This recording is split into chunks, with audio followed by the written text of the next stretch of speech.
네, 대구에 사시는 시민 한 분이 동료 시민, fellow citizen이라고 프린트가 된 빨간색 티셔츠 보급 캠페인을 벌인다고 합니다.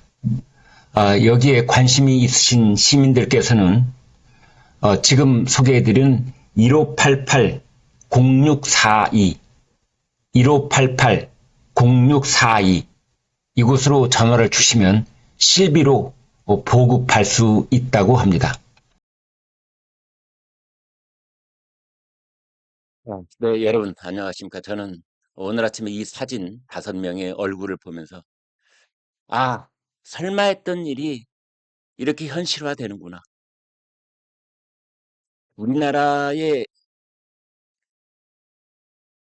유권자들의 현실, 우리나라 정치 상황의 현실. 그것이 이것이구나. 어, 이렇게까지야 되겠어. 일가족이 전 국민을 그 많은 실망과 절망과 분노 속에 몰아넣었던 조국 일가족이 이렇게 우리 정치판에 전면에 부상할 그런 날이 올 수 있겠어? 잘못된 생각이었습니다.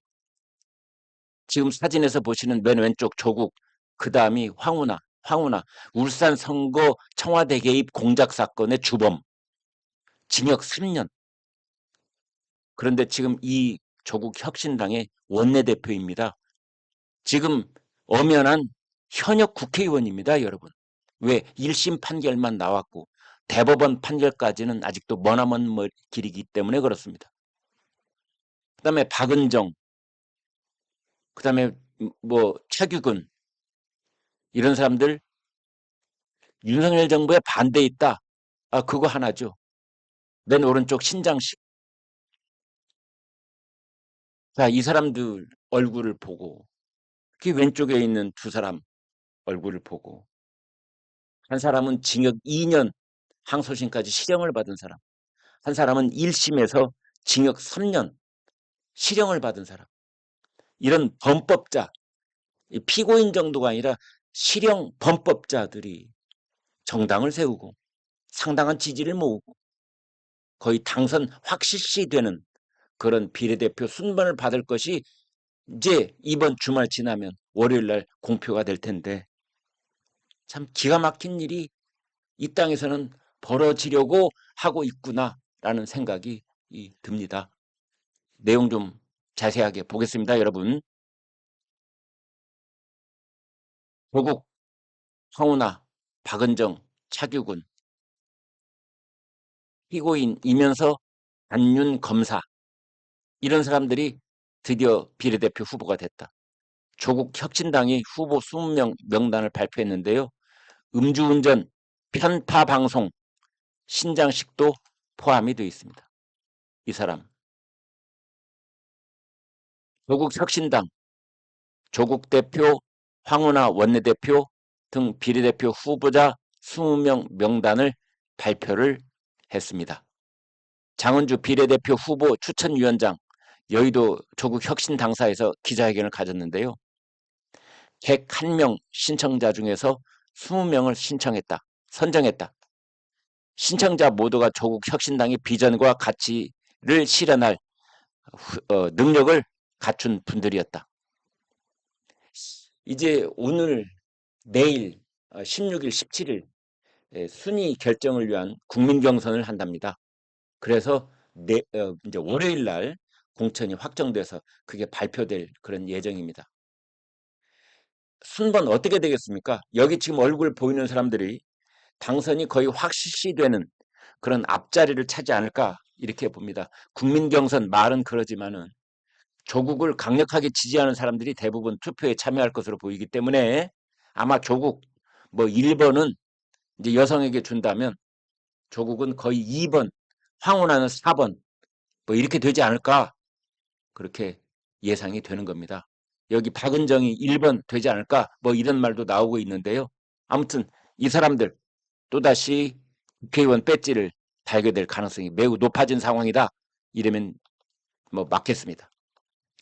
조국은 정치개혁, 황운하는 참 이런 말도 정말 씁쓸한 말일 수 있는데요. 조국은 정치개혁, 황운하 원내대표는 경찰, 검찰개혁 분야 후보로 선정이 됐다는 겁니다. 신장식은 언론개혁, 박은정은 그리고 차규근은 검찰개혁, 김형현은 뭐 사법개혁, 김준형 전 국립외교원장은 외교안보, 서왕진 전 서울연구원장은 기후환경 분야 후보로 선출됐다라고 발표를 했는데, 아니 범법자요, 피고인으로서 징역 2년을 선고받은 사람이 정치개혁을 한다고요? 3년을 선고받은 황운하가 경찰과 검찰을 개혁한다고요? 그리고 편파 방송의 대명사로 낙인을 받고 있는 신장식이 언론을 개혁한다고요? 이런 게 지금 이게 지금 저희가 봤을 때는 정말 기가 막히고 코가 막힌데, 이것이 현실화되고 있는 겁니다. 현실화되고 있는 겁니다. 어제 한국갤럽 금요일마다 이제 한국갤럽에서 여론조사를 발표를 하는데, 정당 지지도를 보면 이제 국민의힘, 더불어민주당 이렇게 쭉 정당을 순번대로 쭉 늘어놓으면 국민의힘이 37%, 그리고 더불어민주당이 32%, 이 사람들이 속해 있는 조국 혁신당이 7%입니다.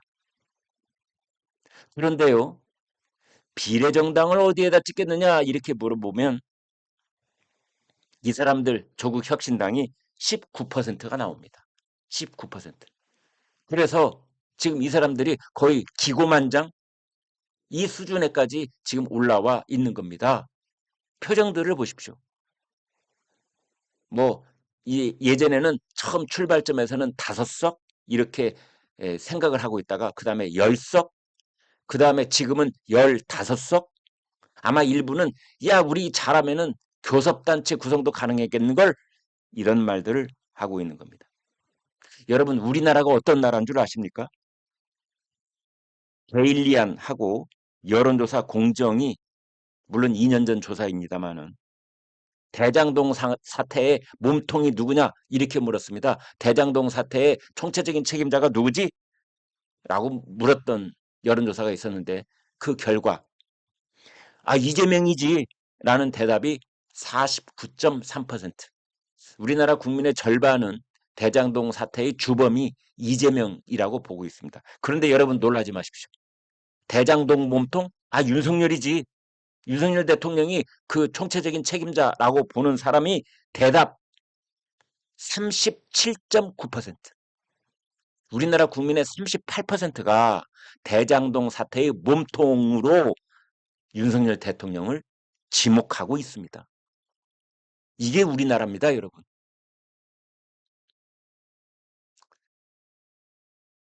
어제 우리나라 그 보수 정론지라고 할 수 있는 문화일보의 그 이용식 주필이 칼럼을 썼는데, 칼럼 제목이 이겁니다. 호남은 이재명, 조국 그 사람들의 식민지가 아니다. 우와, 이건 또 무슨 말입니까? 표현이 굉장히 강렬해서 제가 여러분과 공유를 하지 않을 수 없었는데요. 이재명, 조국 이 사람들이 아무런 명분 없이 호남 유권자들에게 빨대를 꽂아서 자기네들의 정치적 에너지와 자양분을 끌어올리는데, 빨아올리는데 더 이상 그래서는 안 된다. 호남을 약탈하고 있다. 호남을 수탈하고 있다.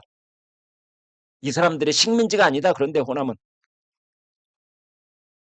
이렇게 말하는 이유는 호남에서 보내주고 있는 묻지마 지지, 이것이 결과적으로 이 사람들을 위한 호남 착취 현상이 벌어졌고, 그것은 호남 유권자들이 자초한 측면이 있다.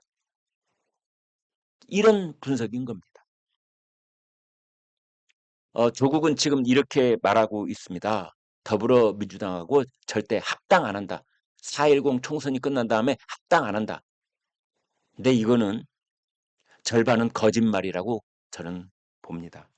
아마 자기네 지지 세력의 표단속을 하기 위한 총선용 코멘트인 겁니다. 조국 혁신당에게 지금 비례정당으로 지지를 하겠다라는 대답을 하는 사람들은 첫 번째가 더불어민주당이 공천파동, 비명횡사, 뭐 친명횡재 이런 거에 실망한 이탈표가 그리가 있습니다.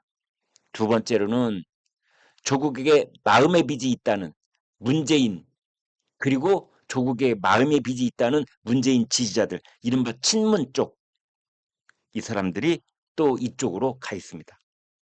또 하나는 참 기가 막힌 일인데요. 조국, 정경심 이들 부부에게 뭐랄까 동병상련을 하는 사람들이 있습니다.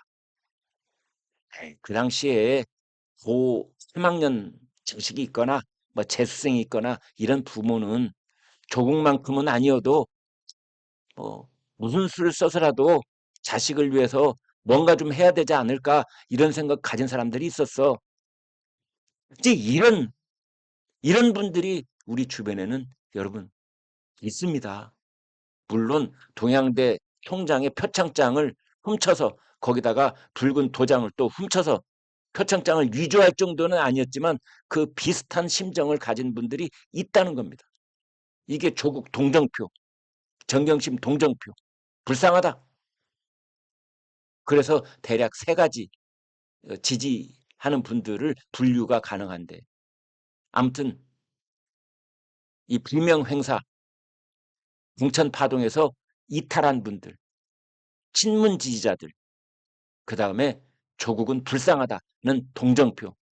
이제 이 사람들이 모여 있는데 조국 대표 입장에서는 4월 10일까지는 적어도 이 사람들이 원래 자기 진영으로 돌아가면 안 된다. 이 사람들을 내 손으로 꼭 묶어둬야 된다. 라는 의미에서 합당을 안 한다. 민주당하고 합당을 안 한다. 이제 그러고 있거든요. 제가 봤을 때는 이재명이 조국에게 속은 겁니다. 조국이 이재명 당 대표실로 찾아가서 서로 악수하고 어깨 툭툭 두드려주고 뭐 서로 연대하자, 역할 분담하자. 그래서 더불어민주당은 중도층을 확보하기 위해서 뭐 중원으로 나가세요. 뭐 조국 혁신당이 뭐 저 윤석열 정부의 비판에 그 선봉에 서겠다. 뭐 이런 뉘앙스로 얘기를 했지 않습니까? 여기에 이재명이 속은 겁니다. 이재명 내심 자기가 조국 혁신당을 품고 조국 혁신당을 자기가 저 막내 동생 아래 두듯이 해가지고 총선판 전체를 자기가 지휘할 것처럼 그런 생각을 했을지 모르지만 지금 보니까 이재명이 조국한테 속은 겁니다. 철저하게 속은 겁니다. 조국이 그때 말했던 역할 분담, 그 역할 분담을 조국이 강조했거든요. 그래서 지민 비조, 지역구는 민주당, 비례는 조국당. 이게 지금 철저하게 먹혀 들어갔고 그것이 현실화되고 있는 건데 지금 이재명이 아차 싶을 겁니다. 아차 싶을 겁니다. 때는 이미 늦은 것 아닌가. 박주민 의원 같은 경우에는 그랬잖아요. 화들짝 놀라가지고 지금 지민 비조가 아니라 지민 비민이다. 지역구도 민주당, 비례도 민주당 찍어야 된다. 조국 혁신당 돌아보면 절대 안 된다. 지금 이렇게 호소하고 있잖아요. 이재명은 조국에게 속았고 이제 총선은 세 가지 화두로 요약이 되고 있습니다. 지민 비조냐, 지민 비민이냐, 그리고 국민의힘도 이제는 선거 슬로건 중에 하나가 지국 비국이 돼야 되는 겁니다. 지역구도 국민의힘, 비례는 국민의 미래. 아무튼 지역구도 비례도 다 국민의힘 여기에 몰아주세요. 물론 그런 현상이 지금 굳어져 있기는 합니다만 그 말을 명확하게 해야 되는 겁니다. 지국 비국, 그 다음에 지민 비민, 그 다음에 지민 비조, 이 세 가지 슬로건.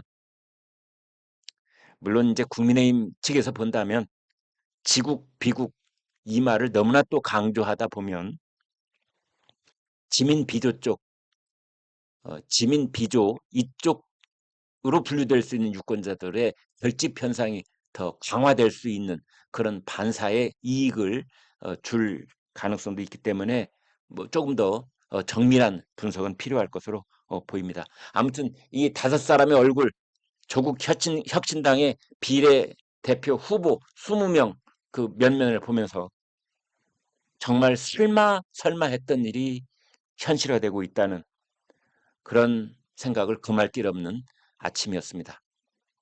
여러분 고맙습니다.